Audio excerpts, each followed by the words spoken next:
Lettre ouverte à votre âme. Au ciel, le 10 février 2025. 2. Jésus-Christ, le Sauveur du monde. Ô, chrétiens haïtiens. Objet, vous êtes libres. Mes bien-aimés. Que la paix et la grâce de mon Père abondent en vous. Moi, Jésus-Christ, votre Seigneur et Sauveur, je vous écris du ciel où je suis assis à la droite de Dieu, Hébreux 1er verset 3. Je vous connais par votre nom, car je vous ai racheté au prix de mon sang, Ésaïe 43 verset 1, 1 Pierre 1er verset 18 et 19. Aujourd'hui, je vous adresse cette lettre pour vous rappeler qui vous êtes et vous exhorter à marcher dans la liberté que je vous ai donnée.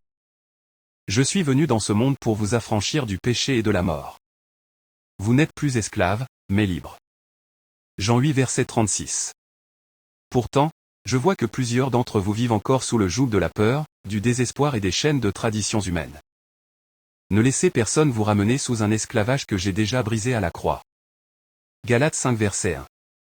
J'ai porté vos souffrances, j'ai pris sur moi vos douleurs, et c'est par mes meurtrissures que vous êtes guéris, Ésaïe 53 versets 4 et 5. Le diable cherche à vous tromper en vous faisant croire que vous êtes encore captifs, mais je vous dis aujourd'hui, là où est l'Esprit du Seigneur, là est la liberté, 2 Corinthiens 3 verset 17. Ne doutez pas de votre appel. Je vous ai placé dans ce pays pour être la lumière du monde et le sel de la terre. Matthieu 5 versets 13 à 16. Haïti traverse des ténèbres, mais vous êtes appelés à briller dans l'obscurité. Ne vous conformez pas aux œuvres de ce monde, mais soyez transformés par le renouvellement de votre intelligence, Romains 12 verset 2. Je vous ai donné une voix prophétique pour parler de justice et de vérité.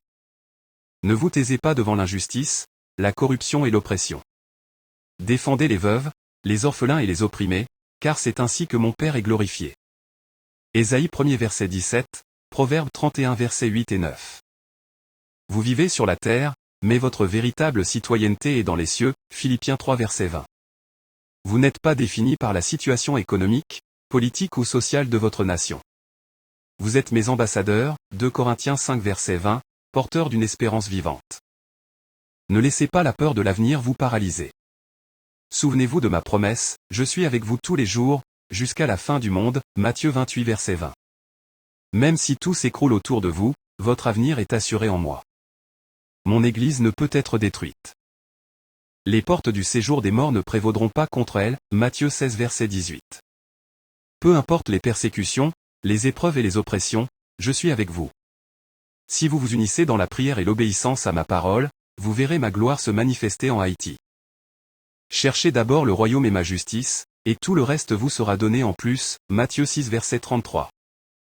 La liberté que je vous ai donnée n'est pas une excuse pour l'inaction. Vous êtes mon corps sur la terre, mes mains pour bénir, mes pieds pour aller vers ceux qui souffrent, et ma voix pour proclamer la vérité. Levez-vous, Église d'Haïti. Ne soyez pas comme les disciples endormis au jardin de Gethsémané, Matthieu 26 versets 40 et 41. Réveillez-vous et priez. Travaillez avec foi, car votre travail dans le Seigneur n'est pas vain, 1 Corinthiens 15 verset 58. Je reviens bientôt. Tenez ferme jusqu'à mon retour, Apocalypse 22 verset 12. Ne vous découragez pas, même si le chemin semble difficile. Je suis l'alpha et l'oméga, le commencement et la fin. Ce que j'ai commencé en Haïti, je l'accomplirai, Philippiens 1 verset 6. Que ma paix demeure en vous. Aimez-vous les uns les autres et avancez dans ma liberté. Avec amour éternel. Jésus-Christ, votre Seigneur et Sauveur. Message transmis par le biais du révérend Dr Donald Metellus, ambassadeur de l'institution chrétienne El Shaddai, ICE.